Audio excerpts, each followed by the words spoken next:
আল্লাহ রাব্বুল আলামিন বলেছেন, ইয়া আইয়ুহাল্লাযীনা আমানুত্তাকুল্লাহ হাক্কা তুকাতিহি ওয়া লা তামুতুন্না ইল্লা ওয়া আনতুম মুসলিমুন।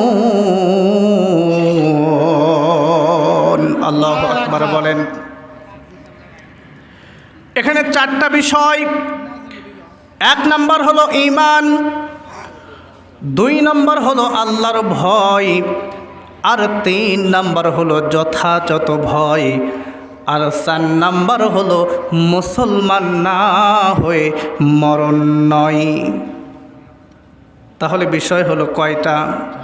চারটা। এক নাম্বার হচ্ছে ঈমান, দুই নাম্বার হলো আল্লাহর ভয়, তিন নাম্বার হলো যথাযথ ভয়, আর চার নাম্বার হলো মুসলমান না হয়ে মরণ নয়। আল্লাহ রাব্বুল আলামিন বলেছেন, হে ঈমানদারেরা, তোমরা আল্লাহ তাআলাকে ভয় করো